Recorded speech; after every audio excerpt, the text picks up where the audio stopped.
Olá, hoje nós vamos falar sobre um assunto bem interessante e que as pessoas geralmente têm me perguntado muito no consultório. Doutora, eu tenho lido, eu tenho visto no jornal, eu tenho lido que tem um tratamento novo para Alzheimer, para não deixar evoluir com Alzheimer. Isso é real? Como que funciona esse remédio? Então, é sobre isso que eu vou falar hoje, tá bom? Aqui é a Télia Rubia, neurologista, falando com vocês. Então, gente, vamos lá. Para a gente falar sobre esse assunto, eu vou ter que falar um pouquinho sobre como funciona a doença de Alzheimer e depois um pouco sobre o tratamento já existente para eu entrar no tratamento novo, tá bom? Então, a doença de Alzheimer, a gente tem um conhecimento preditivo. O que é isso? A gente percebeu, né? A ciência percebeu, isso em artigos na medicina baseada em evidências, percebeu que o Alzheimer se dá pela deposição de proteínas anômalas, no caso seria a proteína beta-amiloide. Essa proteína, ela se estabeleceria, se depositaria perto do neurônio, né, que é a célula do cérebro. E aí, ele com o tempo e essa deposição aumentando, ela provoca uma disfunção de proteínas dentro do neurônio. Essas proteínas dentro do neurônio, elas são chamadas de proteína tau. Então, essa proteína ela é responsável por organizar todo o sistema de transporte dentro da célula. E isso é muito importante em qualquer célula. Em se tratando do neurônio, isso se torna de fundamental importância, tá? Porque eles são mais compridos. São células que são maiores em termos de extensão. Via de regra, tá, gente? Tem neurônios menores também. E aí, o que acontece? Essa proteína tau, ela sofre uma transformação que chama fosforilação, né? Então, a gente conseguiu detectar, tanto em medicina nuclear, que é exame de imagem, que é um exame muito caro, não usado na clínica, de uma maneira de rastreio, vamos dizer assim. Não, é porque é um exame caro, tá? É mais caro que a ressonância. Então, você consegue perceber a deposição dessas proteínas, tá? E, hoje em dia, já colhe no líquor, que é o líquido que corre em volta do cérebro, em volta da medula espinhal, aquele que faz a raquianestesia, e aquele que se colhe o líquido para saber se tem meningite. E aí colhe também do mesmo jeito, só que é para fazer a dosagem dos biomarcadores. O que eles estão vendo? Eles estão vendo a proteína tau fosforilada. Eles estão dosando essa proteína. E se tem muita proteína tau fosforilada no líquido e a questão da beta-amiloide, você tem uma concentração menor, porque ela está sendo depositada de maneira anômala, então você tem o diagnóstico de Alzheimer. Hoje está havendo estudos cada vez maiores para poder ver se dosando no sangue, igual se dosa açúcar, que é a glicose, ureia, creatinina, as enzimas hepático, do fígado e tal, a gente também, eles estão usando a dosagem da proteína tau fosforilada e os neurofilamentos, tá? De beta-amiloide, justamente para saber, para predizer se esse paciente, se através de exame de sangue a gente também pode adicionar um dado a mais para o diagnóstico mais preciso da doença de Alzheimer. E a ideia é que se faça o diagnóstico cada vez mais precoce, né? Então, tem estudos, por exemplo, recentes inclusive, que estão vendo aí pela quantidade de proteína tau no soro do sangue, né? No sangue, se dá para predizer que um paciente que nem tem sintoma nenhum de Alzheimer, se ele vai ter, por exemplo, um risco aumentado de fazer aquelas alterações de alteração comportamental após cirurgia, né? Que a gente chama de delirium, ok? Então, já tem vários estudos, viu, gente? Muitos estudos nessa área. E aí concluiu-se que a doença se daria por conta disso. E aí, baseando-se nesse mecanismo fisiopatológico para a doença de Alzheimer, eles criaram esse novo tratamento, essa nova medicação. Antes de chegar nisso, eu vou falar sobre o tratamento propriamente dito atual. O que a gente tem usado? Primeiro, biomarcadores no líquor, para deixar claro, segundo os guidelines. Gente, se você for em grandes revistas, em grandes instituições mundiais, Associação Mundial de Neurologia, Associação Americana de Neurologia, se você for em grandes revistas, JAMA Neurology, entre outras, você tem os guidelines, são as diretrizes, tá? Que são baseadas em grandes revisões de vários artigos, com meta-análise. E essas diretrizes, elas são trazidas para aplicativos de atualização, tá? Tem vários no mercado, tá, gente? Atualização médica. Eu uso o Whitebook, ok? Então, lá eu consigo ver as diretrizes atuais e isso vai sendo atualizado para cada doença para ver se tem coisas novas. Então, segundo as diretrizes mundiais para neurologia, nem é indicado os biomarcadores ou SPECT para pacientes que tenham uma história sugestiva, você descartou outras doenças, e aí você tem uma história típica, o paciente tem acima de 65 anos, então você faz a hipótese diagnóstica de DA aprovada, doença de Alzheimer aprovada. Muito bem. Pacientes, quando eles estão dando Alzheimer em idade precoce, é aconselhado uma investigação mais precisa. Por quê? Porque nós temos outros tipos de demência, como, por exemplo, demência senil, né? Como, por exemplo, a demência frontotemporal, tem mais alteração comportamental. A demência vascular, que muitas vezes pode vir junto com Alzheimer e é muito confundida. Você tem a demência de Corpus de Levy, que tem sintomas parecidos com Parkinson, e entre outros tipos de demência mais raros, tá? Como Creutzfeldt-Jakob, que era a demência da vaca louca, né? Que é daquele prion, que é aquele ser vivo mais simples do que o vírus. Então, aí o que acontece?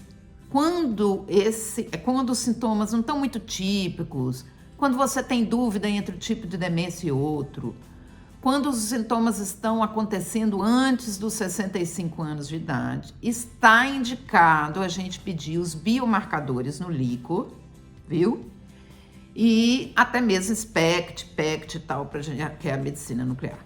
Bem, então não vai chegar no consultório achando que o médico tem que pedir isso aí para todo mundo, porque não é assim que funciona, tá, gente? Ok?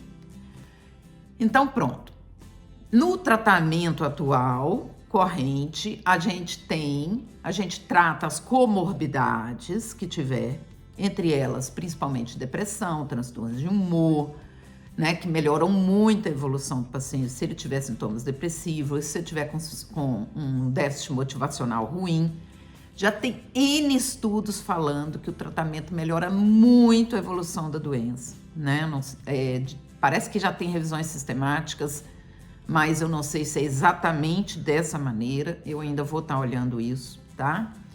E trata outros tipos de doença, e das doenças, especificamente para a doença de Alzheimer, nós temos os anticolinestérásicos. O que significa? Medicações que permitem que a acetilcolina fique mais tempo na fenda sináptica, ali onde um neurônio se comunica com o outro. Muito bem. Esse remédio, antes, a gente acreditava que ele pudesse ter uma função de modificador da evolução da doença, quer dizer, alterar o tempo de evolução, permitindo que a doença evoluísse mais lentamente. Hoje já acredita-se que não, depois de vários estudos, de várias revisões, e ele é usado apenas para controle sintomático dos sintomas da doença, porque ele não interfere no tempo de evolução da doença. Ele não protege, ele não tem um efeito neuroprotetor. Então, essa medicação antes só era dada para Alzheimer moderado, né?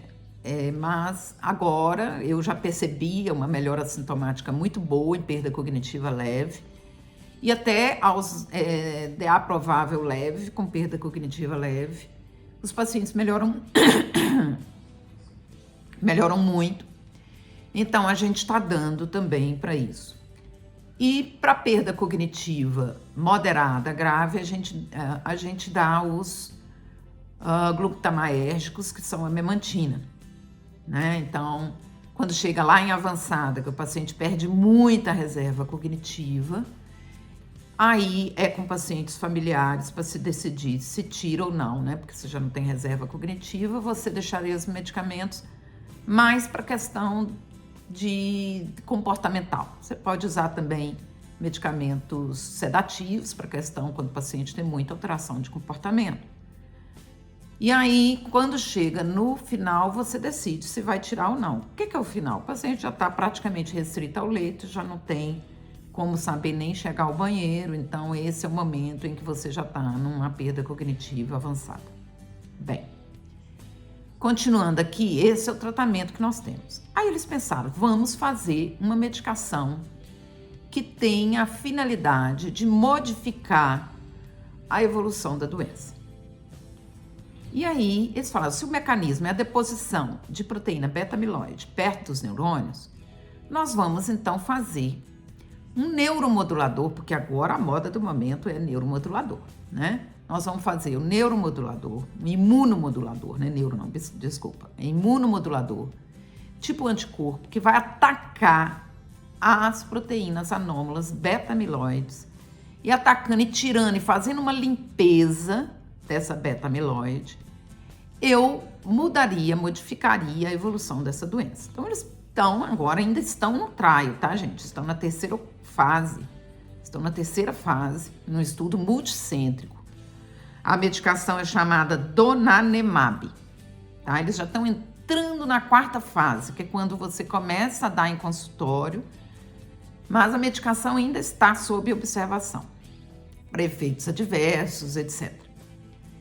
E aí, eles estão usando, mas o que acontece? Eles pegaram pessoas com perda cognitiva leve, e aí eles fazem os biomarcadores no líquor e tudo, para ter certeza, para ter uma precisão diagnóstica maior. Por quê? Porque um imunomodulador, ele pode ter muito efeito adverso. Os efeitos adversos observados atualmente é inchaço cerebral, né, porque forma-se um processo inflamatório e até sangramento, né? A gente ainda não sabe, eu não sei dizer para vocês especificamente qual a porcentagem. Então, eles estão com muito cuidado, com muita restrição. Eles não estão usando em Alzheimer moderado, já que é uma medicação usada para modificar a história natural de evolução da doença. E aí eles encontraram uns 20 e pouco por cento de melhora a mais que o grupo placebo. Porque esses trials, gente, eles são randomizados. Então, significa que o médico não sabe se o paciente vai receber o remédio falso ou realmente o remédio que é a donanemab. E o paciente também não sabe se ele está recebendo ou não. E aí, efeito placebo é o que a gente chama de a fé no remédio, né? Então, eu tomo uma farinha aqui e acredito que o remédio melhora. Então, isso é efeito placebo. Então, o grupo que está recebendo o remédio real, ele tem que... o grupo que está recebendo o remédio real, ele tem que melhorar mais do que o grupo placebo. Então, nesse caso, eles estão vendo 20% a mais do que o grupo placebo. O grupo placebo melhora aí em 15%. Então, vou colocar mais uns 22% até 30 e poucos por cento. Então, gente, não é essa panaceia do momento falar que melhorou todo mundo, porque não é. E a gente não sabe, porque isso é um estudo que esses trials observando até 96 semanas depois que se começou a tomar. Então a gente não pode, a gente não tem como saber a longo prazo, além de 96 semanas, se essa eficácia vai continuar no sentido de evitar a progressão da doença, tá? Então, justamente por conta de todas essas interrogações, a gente não sabe efeito adverso a longo prazo, a gente só sabe a curto prazo e médio prazo, então a gente não sabe a longo prazo. Então, são muitas interrogações, são muitas perguntas. Mas doutora, eu posso usar esse remédio se eu já tiver com... Você só pode usar se a gente fizer um diagnóstico de Alzheimer bem estabelecido, com biomarcadores, não ter dúvida em relação à possibilidade de outras demências no futuro. Você tem que ter perda cognitiva leve, não pode ser moderado, são as diretrizes, ok? E aí, o que você faz? Você vai poder usar. Aí, se você encaixar em todos os critérios para fazer, você vai pagar uns R$2.000 mensais. Porque imunomodulador é muito caro. É uma tecnologia nova e é muito cara. Então, é igual o imunomodulador usado para enxaqueca também. Entendeu? É muito lindo, mas é pouco acessível. Não é todas as pessoas que têm e o alcance ainda é muito pequeno, tá? Então, a gente tem que saber de todos os efeitos colaterais possíveis. As diretrizes pedem para que a gente possa estar comunicando esses possíveis efeitos colaterais e essa decisão é tomada junto com o paciente, tá bom? Então, isso aí é para vocês saberem realmente, na realidade, o que se trata esse novo tratamento, tá? E ter uma crítica melhor, tá bom? Então, aqui é a doutora Télia, neurologista, falando com vocês. Qualquer coisa, qualquer dúvida, qualquer sugestão de assunto, por favor, deixe nos comentários. Tá bom? Télia Rubia, neurologista. Um abraço, até a próxima.